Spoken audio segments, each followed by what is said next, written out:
Good evening and welcome to the latest instalment of Podiatry in 3 minutes, a live webinar where we challenge a researcher to explain their most recent podiatry-related publication within just 3 minutes. Tonight, myself and Sinead will be your presenters. My name is Amy Patience. I'm a PhD student and research associate at Glasgow Caledonian University, and my area of interest is rheumatology, particularly psoriatic arthritis and ultrasound imaging. And I'm Sinead, and I'm a postgraduate research student at NUI Galway. And as always, in the back, Michael Stevenson, who's ensuring everything tonight runs smooth. After the 3 minutes are up, the two guests, their published work exists within the surrounding body of evidence and how we may be able to apply their work to our clinical practice. Following this, we will have open up the floor to questions from the public.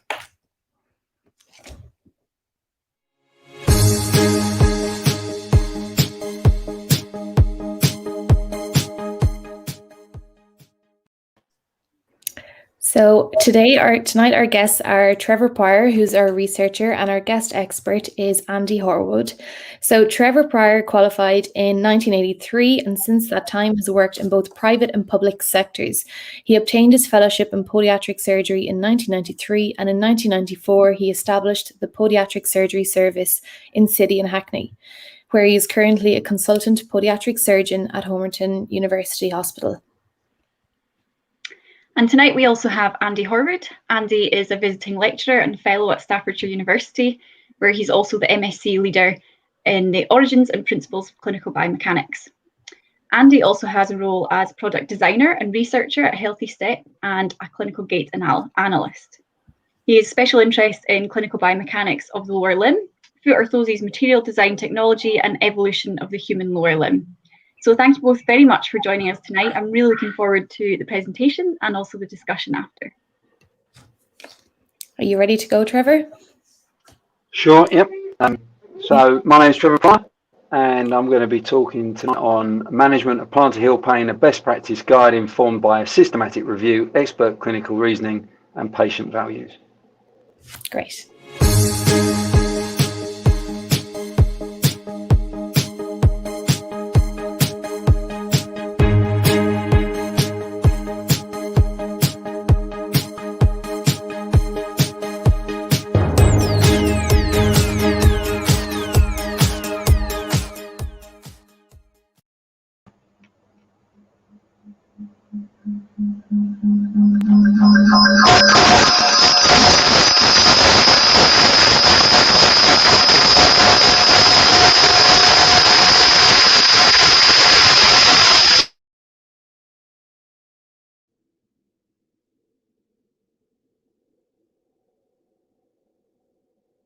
I'm waiting for the timer, Steve.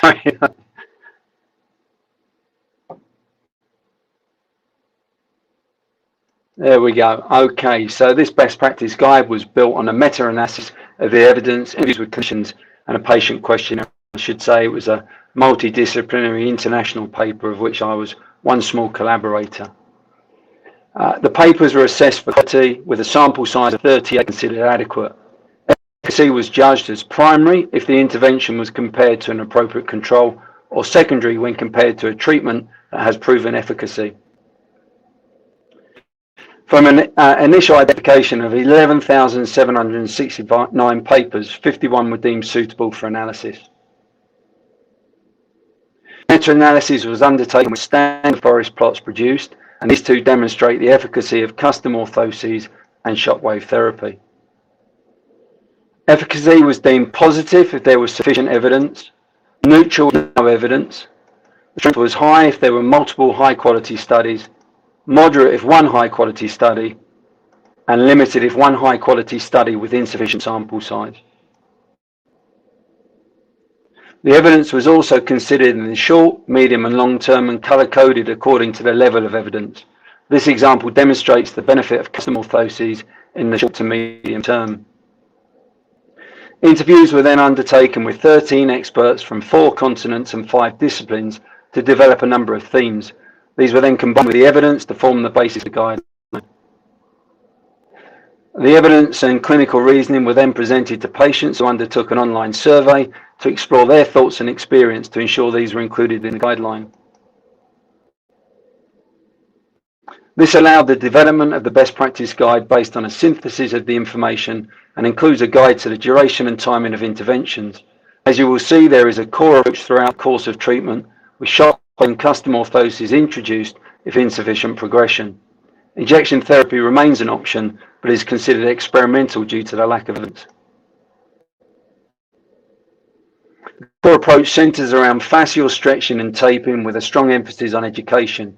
This needs to be adapted to the individual patient and covers load management, pain, in particular, and understanding and monitoring of pain levels, related medical conditions including BMI and footwear. The core approach with the introduction of Shockwave and custom orthosis are the key interventions, although it is acknowledged that the injection therapy and surgery have a role. It's important to note that the interventions can be introduced earlier depending on the previous experience and level of pain. Further research is required to explore the role of the shelf orthosis, injection therapy and surgery, but overriding all of this is the importance placed on good patient education.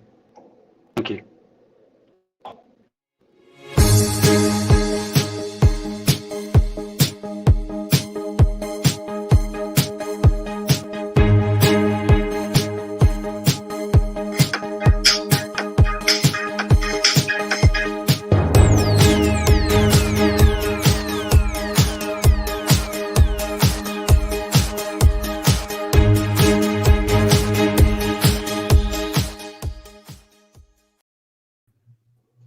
Well done, Trevor. It's quite a big paper to condense into 3 minutes, but you did it perfectly. Technology allowing. Oh, sorry. We'll just apologise. There's a wee bit of feedback at the start of your presentation there, Trevor, but we could hear you perfectly after that. Yeah. Does it sound okay now? Yeah. Yeah, no, everything's perfect now. So, Andy, is there anything that you'd like to question Trevor on following the presentation to help us understand the research further? So, yes, I mean, with a big paper to cover in 3 minutes, I will add to your complications, Trev. So thanks for all that. But what do you think now that this paper is going to be adding to the body of evidence on the treatment of, as it is here, plantar heel pain, we'll say brackets, sub-brackets, possibly plantar fasciitis? So, Andy, you and I have both been around the block, right? So we've been around for a bit, and anyone who has will look at that and go, well, there are no treatments in there that we didn't know anything about. So from a new treatment modality, it doesn't add anything. I think the real strength of it is it really shows the poor quality of the vast majority of research that's been undertaken. It really kind of synthesizes the things that should work. And would be the key approaches. I think that one of the real was really interesting was doing interviews with the experts when the information was synthesized. There was kind of quite a bit of agreement with what the evidence showed. So it was then putting that into a kind of package. And by having the patients involved in it as well, that really brought in the role of education, which we know is becoming increasingly important in virtually any condition that we treat. So I think the key to it for me was really sort of involving the patient in that process, saying, look, actually right at the beginning, there's just some really simple things that you should be doing. And if it's not working, well, you can kickstart that process. And the best evidence we have is for Shockwave. That stood out. And the interesting thing for me was that custom orthosis came out off the shelf orthoses. Because as we know, a lot of the research is done with a standard orthotic for everybody. And we can talk about that a little bit more as well. From an injection perspective, we kind of know it works in a percentage of people in a range of injections, but there's been no good papers really. And I would probably say to my patients, I use them either towards the end of a treatment or maybe earlier if they're in such pain that you need to get them going or give them. But the likelihood that an injection for the majority of people is going to give them long-term relief is pretty small. So the sort of two lead-on questions from that. I mean, the one I would think would be quite interesting is, of your international experts, how many of them were involved as authors of the papers that were in the systematic review? I have to tell you the number, but one in this kind of synthesis that they do, one of the criteria for being involved is that you are involved in research. So, but if you let's take Matt Kotchip, for instance, a podiatrist in Oz, who were one of the lead authors, and you might be aware that he's published on needling of pressure points for plantar heel pain, and his study, the study didn't reach any statistical significance in terms of being included in that. I think what it actually does is it kind of puts in perspective some of those fringe type treatments and where they sit with the evidence, and to me, whenever I do any treatments, that adage, first do no harm, and most of those core treatments there are extremely unlikely to do any harm. I didn't really answer your question there, Andy, because but they also been involved in research. Yeah, I mean the potential evidence problem you have is if you include the authors of the papers that are in the systematic review, obviously they're going to agree with what papers find. So that's always a slight little complication and something to consider when you're getting expert opinions on papers.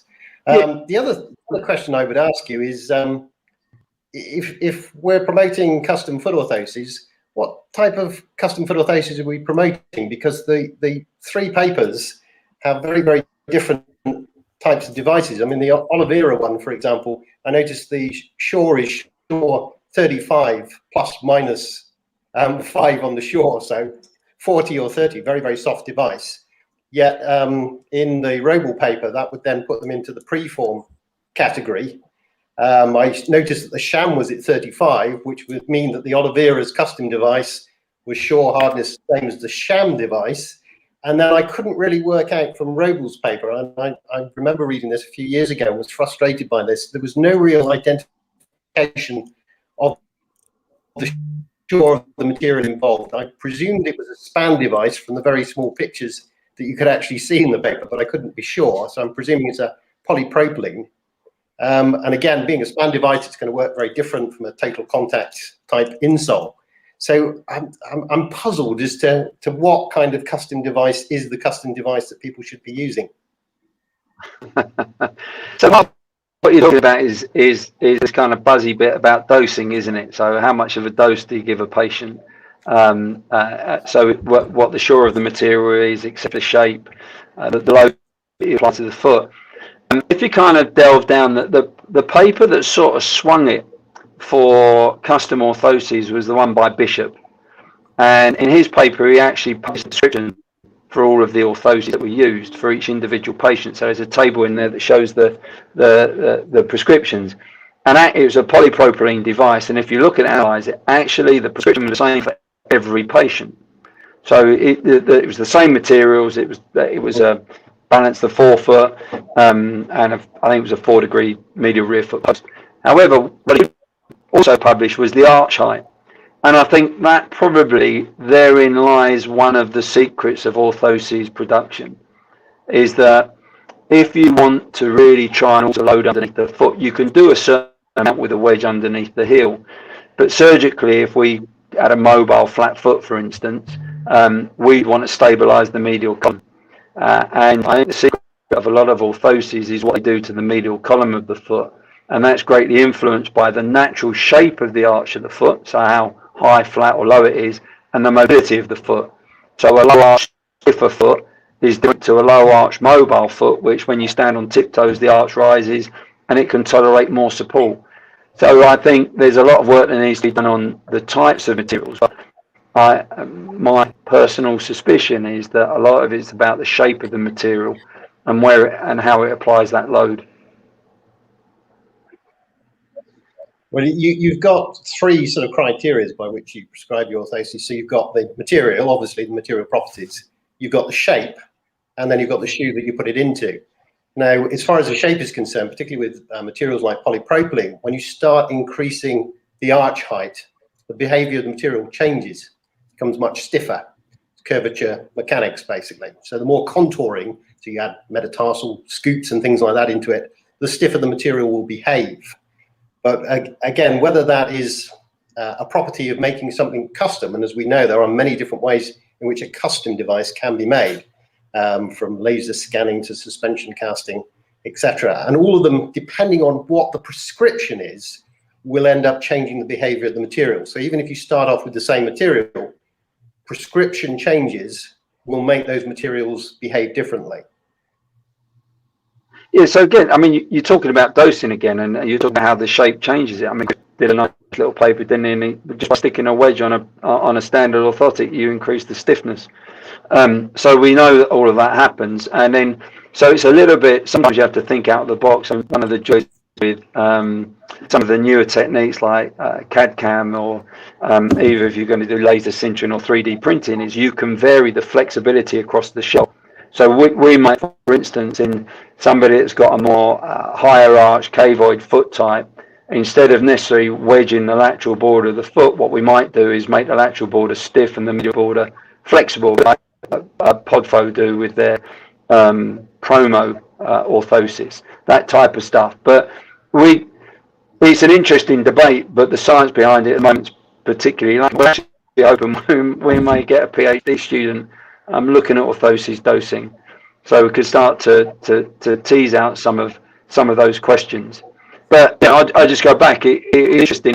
In the Bishop paper, they controlled the footwear to an extent. So it's interesting. I think I think we sort of low emphasis on how many degrees we stick on something, or you know, it's got to be this material, that material. I suspect if you start to stabilize the medial column, it kind of makes sense, because if you lower the arch and you can place a stress on the fascia, if you stop some of that stress, it's effectively what you do with low dye taping, isn't it?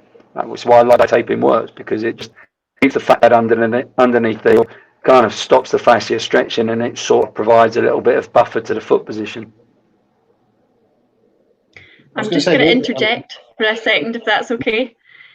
Just to point out as well, for anyone watching, if anyone's got any burning questions for Trevor or Andy, please type them in the comments and we can read them out as they come in.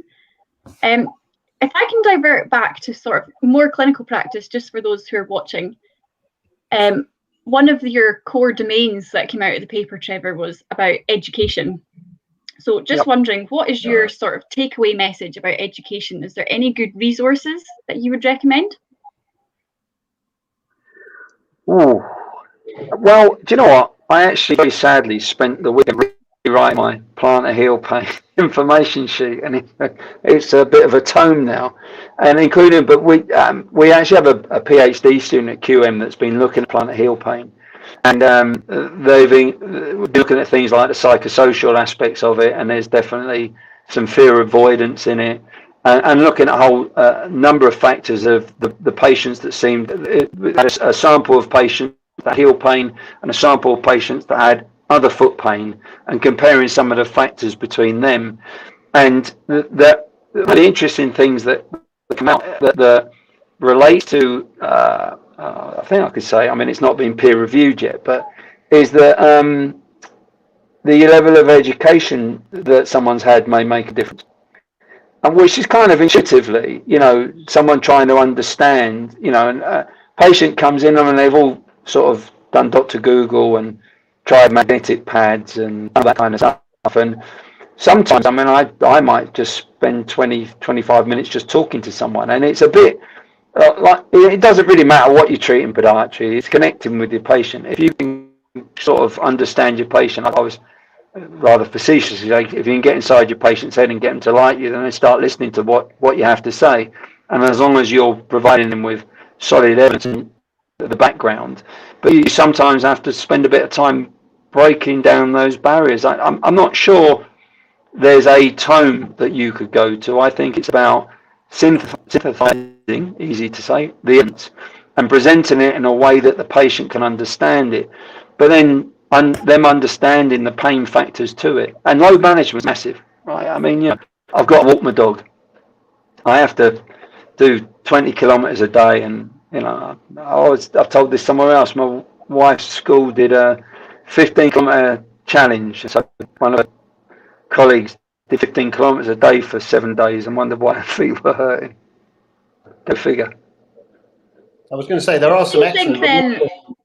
there are some very good resources online for patients. I hesitate to say that I've loaded up quite a few myself over the years. So there are exercise regimes for them, cost them nothing to access.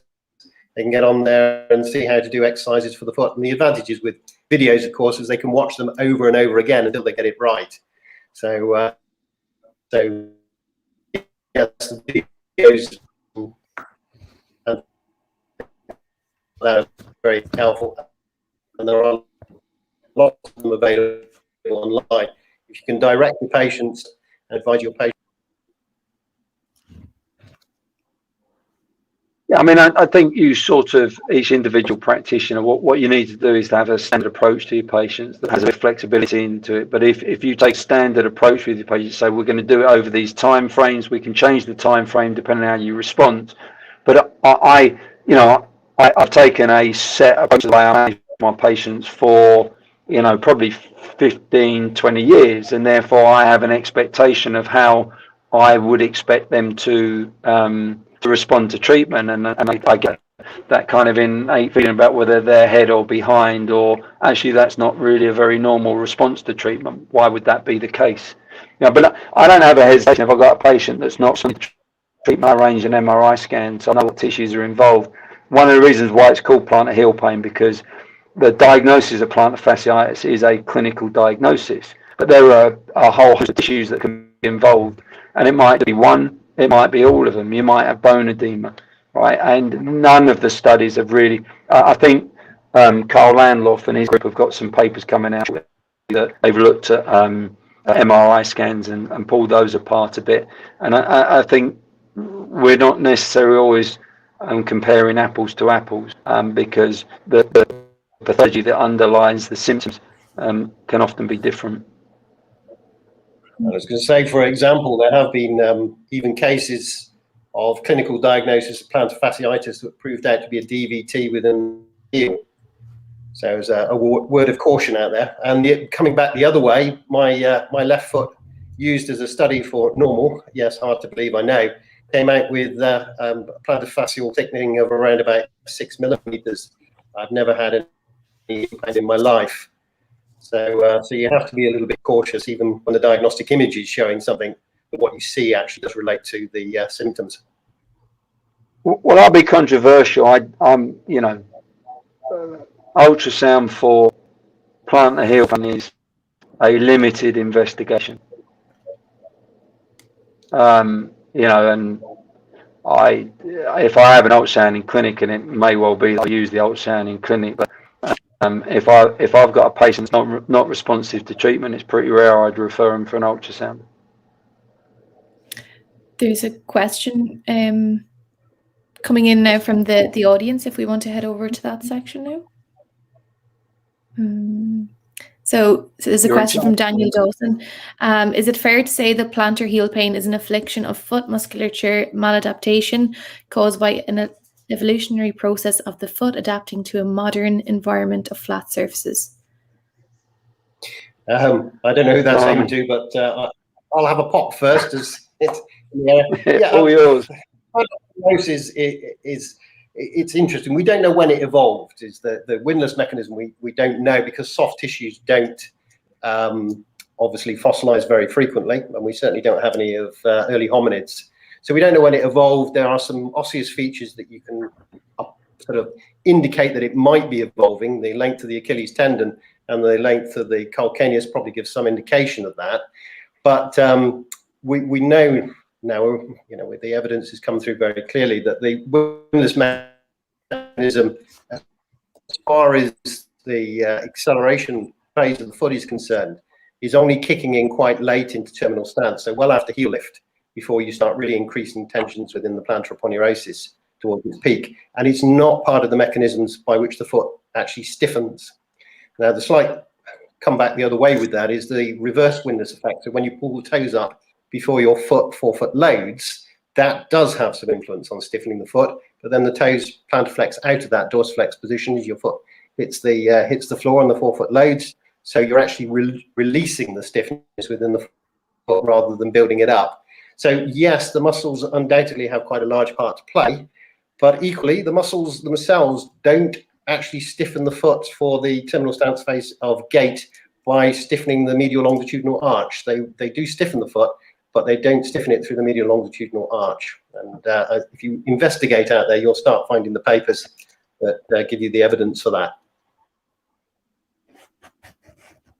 I mean, I think in answer to your question, I'm not sure I could answer the question if I was honest. I mean, if we didn't walk on hard, flat surfaces and do repetitive stuff, it would be, you know, it's probably less likely that as many people would get it. I don't know if we know if there's maladaptation of muscles. I think we make the assumption that it's always a traction issue. It could just be direct impact. So you know, and we see heel pain in feet of all shapes and sizes, and in people of all shapes and sizes and all activities and non-activities. So I think that's such a variation in it that the likelihood that it's one thing that causes the problem is unlikely. Yeah, and as Trevor says, I mean, there are other structures underneath the foot here. So we've got the long and the short plantar ligaments. They play a role supporting with the plantar aponeurosis as well as the muscles. So it's not just a muscle plantar aponeurosis sandwich here. There are structures deeper in there that have a very important part to play. Plus, the plantar aponeurosis itself is a very complex structure, and it penetrates deep into the foot and around each of the muscular compartments, as well as supplying a large part of the attachment point to the superficial layer of muscles underneath the plantar foot. So it's a quite a complex relationship that the plantar aponeurosis has with the structures under the plantar foot.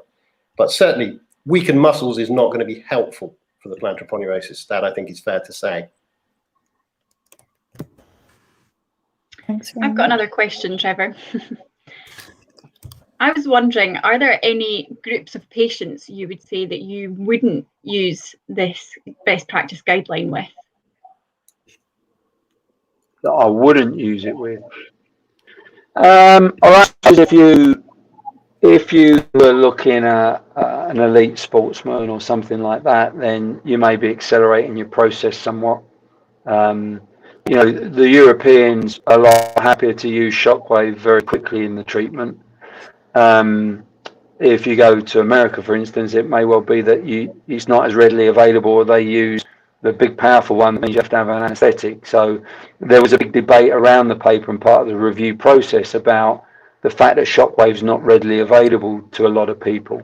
But you know, if you said to me in my career, what has been one of the biggest things that's made a biggest difference to something you treat on a regular basis, without a shadow of doubt, Shockwave therapy. I mean, you know, plantar heel pain before we had most of the stuff that you've got now, and you know, you batter away, but Shockwave definitively makes a difference in a whole chunk of patients, and by the way, lots of different conditions. We're using it for loads of things, like, you know, insertional tib post tendinopathy, sesamoiditis. There are even some early evidence for neuromas, even stress fractures, for instance. So it's probably been the biggest bit. So it's about when you would introduce it.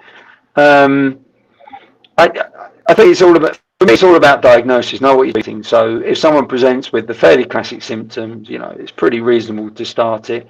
But if I've got concerns that it may be a differential diagnosis, then I'm going straight into that. But if it's you know, your classic things, the best practice guide is probably pretty close to what I've been doing for a number of years. And one thing to get into there is patients often say, I've stretched, I've done this, I've done that. But when you ask them and you take a good history, they stretched, that didn't work. So then they tried something else, that didn't work. Then they tried something else, that didn't work. That's no good. You've got to do it all together at the same time. Yeah, everything together, right? You have to. I explain to them, and I've said, you do everything I tell you. It might take 6 months to settle down, right? We hope it won't, but it might not. And I've for years told people that it's a self-limiting condition. There's a paper out now that 40 or 50% of people still have symptoms at 10 to 15 years. That's not self-limiting. No, you certainly want to deal with it as quickly as you can, just on the off chance you are likely to be one of those people where this is going to become an extended problem. But yeah, Trevor's absolutely right. I remember in the past, many a podiatrist has asked me, what do I use to treat, and we'll list the different treatments and how we sort of arrange them. Usually the front line is the exercises, the rehab exercises, the taping, and shoe advice. And the amount of times I've been asked, yeah, but which of those is the one that works? It's too numerous to mention, but it's not. It's in combination. And Taping. sure, Taping. Yeah, sure. If I tape on it, yeah, but if I tape someone with plantar heel pain and it doesn't make them feel better, I question my diagnosis. Absolutely, yeah. It is so rare for it not to be different. Just before we wrap up, what would be your take-home message then, Trevor, for everyone watching? I would say be sure of your diagnosis, right? And it's perfectly reasonable to have a preliminary diagnosis. Explain to your patients why they need to do this and that there's clear evidence to support this approach, and forget all the Mickey Mouse stuff, and that they have to buy into the treatment, right? They have to do their bit for it, right? Because otherwise it's not going to work. And if I punched you on the arm so it's bruised and carried on tapping it all day, every day, do you think the bruise would get any better? No, it wouldn't. So if you keep on bruising yourself and then batching it, it's not going to get any better. I'll tell you an anecdote, shall I? Allow me. So I have this patient with plantar heel pain, and I tell her exactly what it is and what she wants to do, and she goes, "I can't do that." I said, "All right," and we went on, and she was beginning to annoy me. So she said to me, "What would you say to me if I was your wife?" I went, "Oh, really? Well, it's a window of opportunity." I said, "All right, what I'd say to my wife is, if you don't want to know the answer, don't ask me the question. So you do what you want, but if you come back in 6 weeks and your foot still hurts, don't bitch at me." So 6 weeks she comes in. I said, "How are you doing?" She goes, "You all right?" I goes, "How's your foot?" She goes, "It still hurts." So I said, "Did you do anything I told you to do?" She goes, "No." So I said, "What would you like to do then?" She goes, "Well, can you just tell me what I've tried to do again?" So pain talk, okay? And that's what patients are going to be like. They're not going to want to listen to you. True story, I promise you that's exactly what happened. And she was paying. Well, thanks very much. I think that's all for this evening. Just before we sign off, next week we have Joanne Payton, who will be discussing her paper on behavioural changes for individuals with diabetes, and it's a scoping review. So that's all. And thanks very much, Trevor and Andy, for joining us this evening and having a great discussion. Thank you. Bye. Cheers, Andy. Good to see you. And you.